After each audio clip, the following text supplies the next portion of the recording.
Welcome back to Black Ball Academy. Myself Shruti Sharma. जैसा कि हमारी हेमाटोलॉजी सीरीज चल रही है डीएमएलटी फर्स्ट ईयर के लिए, तो अब तक हमने काउंट पढ़े थे। अब हम जो पढ़ेंगे वो पढ़ेंगे कि हमारे ब्लड के अंदर जो पाई जाने वाली आरबीसी, जिसका नाम बोला जाता है इरेथ्रोसाइट।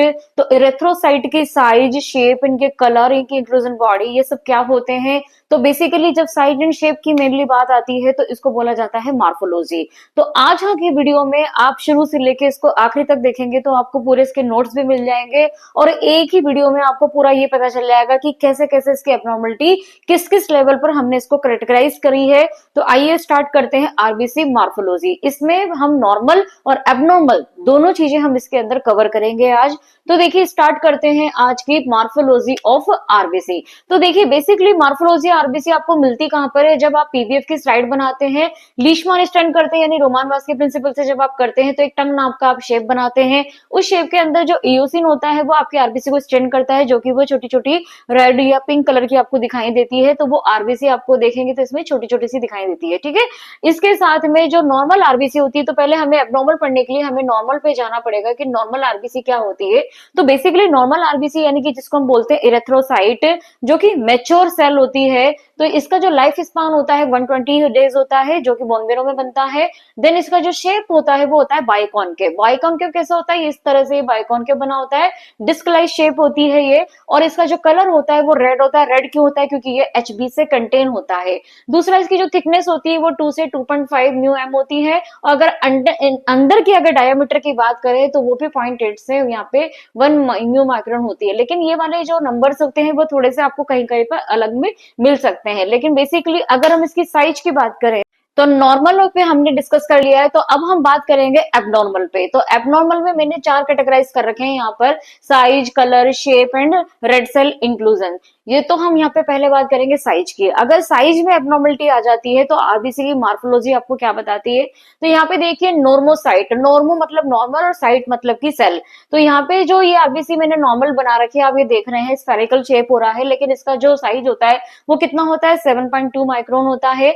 माइक्रोसाइट, माइक्रो मतलब माइक्रो छोटा, साइट मतलब सेल, तो ये लेस देन 6.0 माइक्रोन की होगी, तो ये छोटी होती है। छोटी किस कंडीशन में होती है, ये एनीमिया होता है या फिर कोई आयरन डेफिशिएंसी होती है, या आपका कोई भी थैलेसीमिया जैसी कोई प्रॉब्लम होती है एनीमिया की, तो वहां पे माइक्रोसाइटिक कंडीशन आ जाती है। देखिए आप ये नॉर्मल है, इससे ये छोटी है, और जब इससे बड़ी हो जाती है, मैक्रो मतलब बड़ा और साइट मतलब सेल, तो ये हो गया मोर देन 7.8 माइक्रोन, यानी कि इसका साइज किससे बड़ा है, नॉर्मल वाले 7.2 से ये बड़ा है। देन ये कब होता है, मेगालोब्लास्टिक एनीमिया। मेगालोब्लास्टिक एनीमिया क्या होता है कि जब आपके बॉडी के अंदर विटामिन B12 की या फॉलिक एसिड की कमी हो जाती है, तो आरबीसी का जो फॉर्मेशन होता है वो एकदम से बड़ा हो जाता है, तो वो नॉर्मल ना होकर एबनॉर्मल कंडीशन के अंदर चला जाता है। दूसरा, हीमोलाइटिक एनीमिया की कंडीशन के अंदर भी सम टाइम ये मैक्रोसाइटिक एनीमिया हो जाता है। तो ये जो साइज के बेसिस पे जो डिसऑर्डर होता है, इसको किस नाम से जाना जाता है आरबीसी के लिए, एनिसोसाइटोसिस। एनिसोसाइटोसिस को फिर माइक्रो और मैक्रो के अंदर डिवाइड किया गया है, जो कि मैं आपको ऊपर पहले ही बता चुकी हूं। तो ये हमारा पार्ट साइज वाला यहाँ पर कवर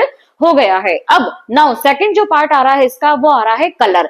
तो देखिए कलर के बेस पे हम सब जानते हैं कि आरबीसी का जो नॉर्मल कलर होता है वो रेड होता है, बट अगर इसके कलर में भी अगर चेंजेस हो जाता है तो वो इसकी एबनॉर्मल कंडीशन कहलाती है। तो देखिए यहाँ पे जो पहला दे रखा है, मैंने दे रखा है नॉर्मोक्रोमिक। नॉर्मो मतलब नॉर्मल, क्रोमिक मतलब कलर। तो अगर आपका जो नॉर्मल आरबीसी का कलर है वो रेड होता है तो हम उसको नॉर्मोक्रोमिक बोलते हैं। हाइपोक्रोपिक और हाइपरक्रोमिक, हाइपो मतलब कम, क्रोमिक मतलब कलर, यानी कि अगर आप स्टोन करते हैं और आपको अगर आपको वहां मिलती है कम कलर की मिलती है, कम रेड मिलती है, किसकी वजह से, क्योंकि एचबी कंटेंट वहां पे इसका लो होता है।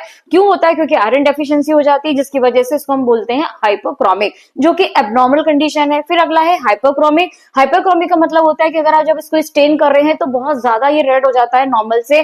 तो हमें हमेशा जब भी हम एबनॉर्मल कंडीशन पढ़ेंगे तो एबनॉर्मल से कंपेयर करके हम यहाँ पर पढ़ेंगे। तो यहाँ पे इसको स्फेरोसाइटोसिस भी बोलते हैं, क्योंकि यहाँ पे आरबीसी का साइज कभी कभी बढ़ भी जाता है और एचबी का जो कंटेंट होता है वो बहुत ज्यादा हो जाता है। तो यहाँ पर ये कलर इसके कारण इसका कलर हो जाता है हाइपोक्रोमिक। फिर होता है पॉलीक्रोमिक। पॉली यानी बहुत सारी, क्रोमिक मतलब कलर, पॉली मतलब मिक्स स्टेन, यानी कि इसमें हो सकता है कि ज्यादा भी हो, कम भी हो, नॉर्मल भी हो। तो ये सारी कंडीशन कहलाती है पॉलीक्रोमिक, जो कि मेनली हीमोलाइटिक एनीमिया के अंदर ये सब चीजें डिस्टर्ब हो जाती है, जो कि एबनॉर्मल कंडीशन कहलाती है। नाउ शेप, अब हम सब लोग शेप जानते हैं कि नॉर्मल शेप उसका बायोकॉनकेव होता है, ये स्फेरिकल होता है। लेकिन अगर जब शेप के अंदर कोई डिसऑर्डर हो जाता है जिसकी वजह से आरबीसी में, तो हम इसको पॉलिकोसाइटोसिस बोलते हैं। ये भी एक टाइप का डिसऑर्डर है। इस पॉलीकोसाइटोसिस को फिर हमने फर्दर यहाँ पर बहुत सारे पार्ट में डिवाइड कर रखा है, जिसमें पहला आता है आपका स्फीरियोसाइट। स्फीरियोसाइट में आप देखेंगे कि थोड़ी सी जो आरबीसी होती है वो देखिए थोड़ी सी मोटी हो जाती है, क्योंकि थोड़ी सी थिकनेस हो जाती है। तो थिकनेस होने के कारण इसको बोलते हैं स्फीरियोसाइट, क्योंकि थिकनेस यहाँ पे क्या हो जाएगी,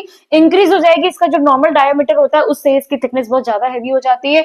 ये कभी कभी आनुवंशिक भी होती है, हमें जेनेटिकली भी होती है, या ये हिमोलाइटिक एनीमिया की कंडीशन में भी कभी कभी स्फेरोसाइट या थिकनेस बढ़ जाती है। फिर अगला आता है एलिप्टोसाइट। एलिप्टोसाइट का मतलब होता है कि जब उसका शेप जो होता है वो आरबीसी का ओवल या एग टाइप में हो जाता है। यहाँ देखिए आप, मैंने ओवल और एग बना रखा है। तो ये किस कंडीशन में होता है, मेनली मेगालोब्लास्टिक होता है, जैसे कि जो विटामिन B12 या फॉलिक एसिड या आयरन डेफिशिएंसी के टाइम होता है।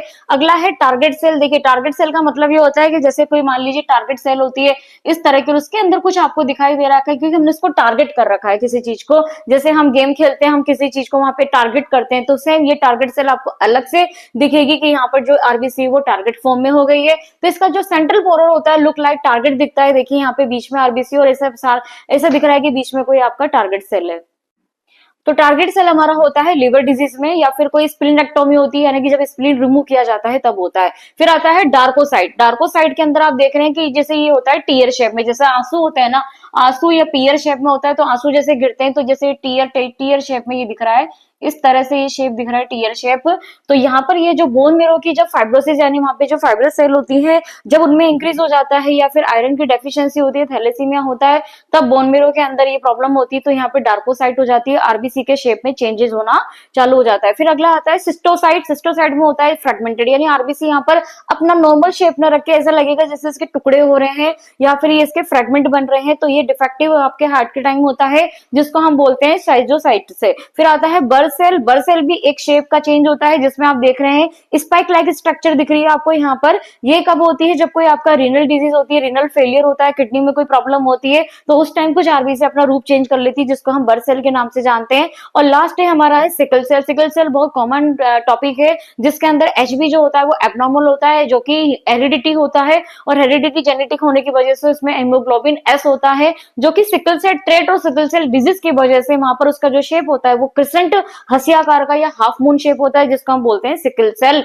एनीमिया। तो ये उस कंडीशन में दिखता है। लास्ट है हमारा रेड सेल इंक्लूजन। तो पहला हमारा साइज, कलर, शेप, और लास्ट बचता है इंक्लूजन। इंक्लूजन का मतलब ये होता है कि वैसे आरबीसी के अंदर कोई भी न्यूक्लियस नहीं होता है, लैक ऑफ ऑर्गेनेल्स होते हैं, बट समटाइम्स इसके कुछ ऐसी बॉडीज बनना चालू हो जाती है जिसकी वजह से इसके अंदर कुछ सेंटर ग्रेन्यूल प्रेजेंट होते हैं, जिसको हम बोलते हैं इंक्लूजन बॉडीज। तो यहाँ पे पहले दे रखी मैंने हॉवेल जॉली बॉडीज। तो ये रेड सेल शो करती है, लेकिन यहाँ पे देखिए ब्लू कलर की जब स्ट्रेनिंग होगी तो यहाँ पर एक तरह से डॉट लाइक स्ट्रक्चर दिखेगा, जो कि डीएनए कंटेन होता है। तो ये कब होता है, जब स्प्लीन रिमूव हो जाता है उस टाइम ये हेलो जॉली बॉडीज के अंदर चेंज हो जाती है। दूसरा है बेसोफिलिक स्ट्रिपिंग। तो बेसोफिलिक स्ट्रिपिंग का मतलब होता है कि यहाँ पे ग्रेन्यूल टाइप में होगा, ये देखिए चारों तरफ इसके एक सेंटर होगा, इस तरह से सेल होगी, और यहाँ पे इस तरह से यहाँ पे ग्रेन्यूल होंगे। तो ये बेसोफिलिक स्ट्रिपिंग कहलाती कब होता है, ये इरेगुलर शेप होता है। ग्रेन्यूल स्टीन इसके अंदर जो ग्रेन्यूल दिखेंगे वो थैलेसीमिया की कंडीशन में ब्लू कलर के आपको दिखेंगे। फिर है इसमें हिंज बॉडीज, या फिर इसको बाइट भी बोलते हैं। जैसे रोटी का टुकड़ा होता है, हम बाइट खा लेते हैं तो पूरी रोटी तो गोल होती है, लेकिन बाइट जैसे हमने यहाँ से टुकड़ा तोड़ दिया,